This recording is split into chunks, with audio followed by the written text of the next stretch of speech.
Vous êtes sur la clé des ondes, nous faisons maintenant depuis quelques temps. Je suis avec mon amie Sandrine pour faire des micro-trottoirs, c'est-à-dire que nous tendons notre micro à des gens ordinaires qui mènent des vies pas si ordinaires. Et nous avons aujourd'hui la joie de rencontrer une personne qui n'est loin d'être ordinaire, puisque c'est Marie-Christine, mais Sandrine va nous en parler. Tout à fait, Jean-Pierre. Bonjour, chers auditeurs. Aujourd'hui, donc, nous allons parler d'un thème qui est pas marrant du tout, finalement, puisqu'il s'agit de la violence. Alors, la violence, j'ai choisi d'en parler. La violence faite aux femmes aussi. Alors, la violence faite aux femmes, mais pas que. C'est-à-dire, on va d'abord aborder... c'est un peu original aujourd'hui, Jean-Pierre, petite surprise du jour. Donc, je vais vous lire un extrait d'un livre, puis un autre, et Marie-Christine enchaînera pour nous parler de son expérience et du travail qu'elle fait. Voici l'extrait de ce livre. L'impossibilité d'avoir des relations pacifiques avec toi eut encore une autre conséquence, bien naturelle en vérité. Je perdis l'usage de la parole. Très bien, ça c'est le premier extrait. Premier extrait. Deuxième extrait. Je ne me rappelle pas que tu m'aies jamais injurié de façon directe ou avec de vrais gros mots. Ce n'était d'ailleurs pas nécessaire. Tu avais tant d'autres moyens à ta disposition. Donc là, on vient de parler de la perte de la parole, de la contrainte au silence. Donc on est déjà dans un rapport de force. Là, on est directement dans la pire des violences. C'est-à-dire qu'on réduit l'autre au silence. Et cette idée de moyens, j'enchaîne avec un troisième extrait propre aux gens qui arrivent à avoir de l'ascendant sur les autres, c'est-à-dire ce qu'on appelle communément la manipulation mentale. Il y a d'ailleurs un centre à Paris qui s'occupe de la manipulation mentale, et ici à Bordeaux, on a quelqu'un qui a très bien travaillé là-dessus, qui s'appelle Maître Picotin, puisque c'est lui qui avait aidé cette famille, les reclus de Montflanquin, à se tirer d'affaire. Là encore, je retrouvais ta mystérieuse innocence, le mystérieux pouvoir qui te rendait inattaquable. Tu injuriais les gens sans t'en faire le moindre scrupule. Qui plus est, tu condamnais les injures chez les autres auxquelles tu les interdisais. Alors ça c'est remarquable, on entre dans la dualité de ces personnes, alors qu'on appelle communément les pervers narcissiques, etc. Mais je n'aime pas ces raccourcis. Ce qui est intéressant, c'est de comprendre sur le fond comment ça marche et comment ça marche pas, et pourquoi on arrive à la violence. Directement, j'enchaîne avec « Je perdis toute confiance dans mes propres actes. Je devins instable, indécis. Plus je vieillissais, plus grossissait le matériel que tu pouvais m'opposer comme preuve de mon peu de valeur. » Et là, on entre dans la dévalorisation totale de l'individu. On avait conservé la vie par l'effet de ta grâce et on continuait à la porter comme un présent immérité. Donc là, on est au sommet vraiment de la destruction de l'être, dans ce rapport de force qui est redoutable. Voilà. Alors, on va laisser Marie-Christine maintenant. Voilà, donc toi, tu as disséqué un peu le texte dont on dira l'auteur tout à l'heure, en conclusion, et tu vas laisser la parole on laisse la parole à Marie-Christine, mais peut-être que tu la présentes quand même en deux mots. Alors, Marie-Christine, je l'ai croisée comme d'habitude en poussant la porte. Je suis arrivée, je vois ruban noir, Le Pen, lutte contre la violence faite aux femmes, évidemment, je pousse la porte. Et là, je rencontre une personne fabuleuse. Alors, je dis fabuleuse parce qu'au premier coup d'œil, tu vois la bonté qui est sincère. Et c'est confirmé dans la minute qui suit, puisqu'elle a reçu une Légion d'honneur qu'elle s'est empressée de faire basculer, non pas à son profit, à sa gloire personnelle, mais sur l'association qu'elle défend. Voilà. Et elle va en parler mieux que nous. Voilà. Je te laisse la parole, Marie-Christine. Et merci de nous accueillir. Vous avez dû entendre un petit peu de bruit. C'est la vie, c'est le travail, c'est les gens qui travaillent dans la boulangerie. Bonjour à tous. Oui, bonjour, je m'appelle Marie-Christine. Je tiens le pain de la Renaissance à Bordeaux, cours Portal. Ce nom n'est pas anodin non plus, la Renaissance. Effectivement, j'ai vu Sandrine il y a peu qui a demandé des explications sur le ruban noir et le pourquoi du comment. Donc effectivement, ce ruban noir, je le vends au profit pour la Maison des Las. Tout va à la Maison des Las. Soit pour payer des nuits d'hôtel aux femmes qui veulent partir, soit leur offrir un bouton d'alerte pour qu'elles puissent avoir, elles, des preuves si jamais il arrive quoi que ce soit. Elles ne sont pas parties. C'est toujours entre deux personnes, entre quatre murs, et on n'a jamais de preuves. Et ce bouton d'alerte-là, il fournit les preuves. Et grâce à cette cagnotte et grâce au pain vendu, je peux acheter des boutons pour des femmes qui sont à la Maison des Las. Très bien, ça c'est une présentation déjà très intéressante, mais je te laisse poser une question. Là. Alors tout à fait, oui. Alors ce dont nous avons parlé surtout avec Marie-Christine et qui est important à connaître, c'est que c'est très difficile quand on travaille sur ce terrain de la violence, quelle qu'elle soit d'ailleurs, mais la violence aux femmes de manière peut-être plus appuyée. On a des opérations comme le Black Point, des choses comme ça. On est à la fois tenu de donner des outils pour que la personne soit protégée à un instant où elle n'est pas en mesure de reprendre le dessus, parce que c'est un rapport de force en fait, ni plus ni moins.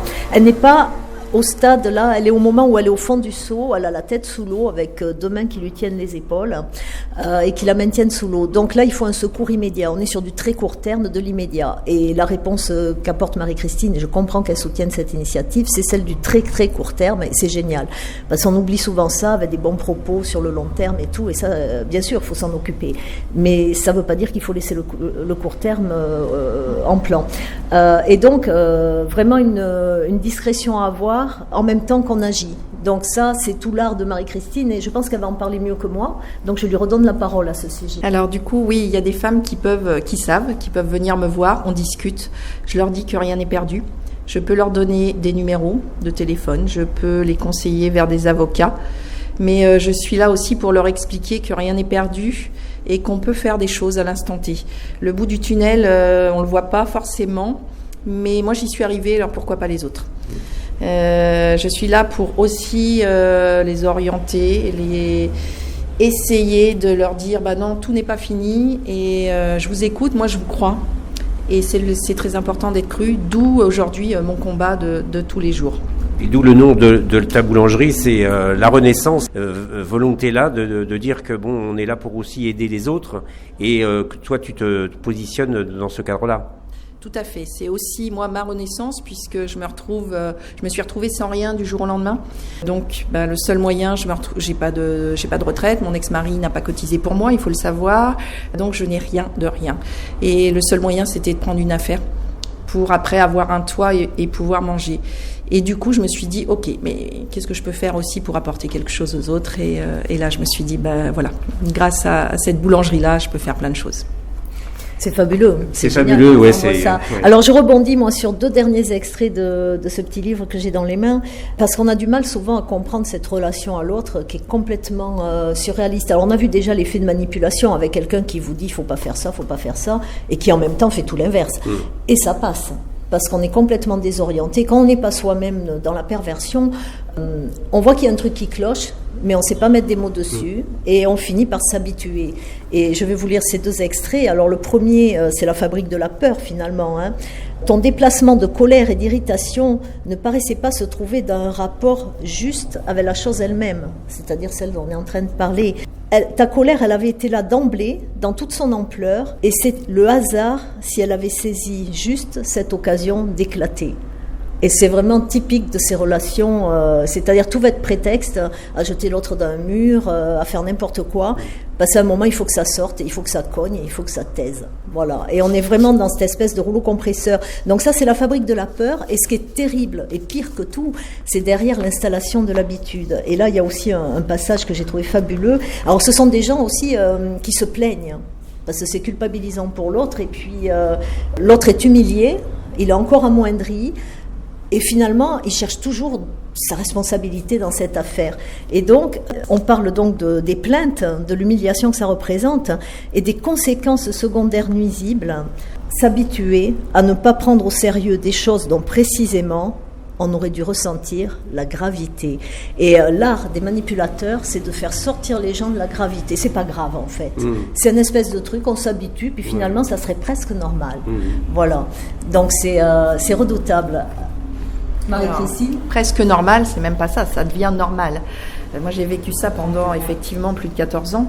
Donc, une chose qu'on se dit, ce n'est pas possible, je ne peux pas l'accepter. Au final, on trouve des circonstances atténuantes à notre bourreau. Et quand on commence à lui lâcher un peu de lest, il en prend de plus en plus. Et effectivement, la violence monte crescendo.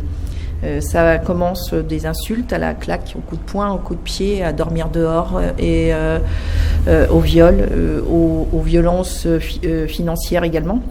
Donc il y a énormément de choses et c'est une fois par trimestre et puis après une fois par mois, puis une fois tous les 15 jours, puis une fois tous les jours et puis plusieurs fois par jour et c'est bien là le problème puisqu'après on est tellement terrorisé et c'est exactement ce que tu as dit Sandrine, on est tellement dans la peur, on a tellement honte aussi, on se sent coupable, on se croit même folle parce qu'on sait nous le dire.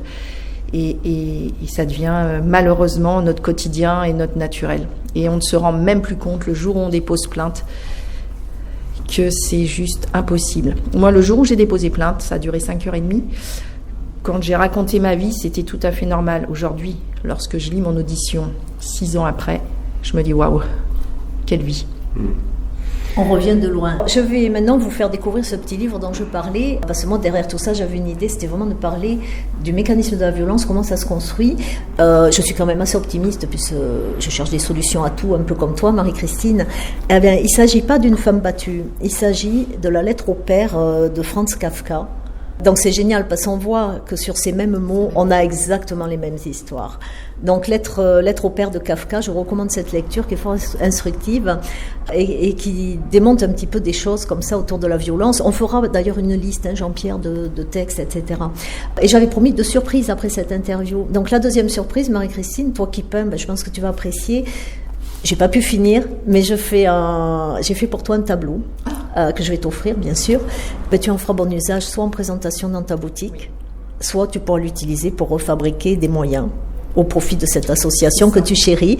Et vraiment, je suis incroyablement heureuse de cette rencontre plus que constructive. Eh bien, merci à toutes les deux. Et donc, vous êtes sur la Clé des Ondes. On remercie la Clé des Ondes de passer l'interview de Marie-Christine, qu'on ira revoir parce que elle a aussi, tu parlais de peinture, mais des talents puisqu'elle peint par elle-même et c'est une thérapie aussi, cette peinture. Elle nous en parlera plus longuement. À très vite.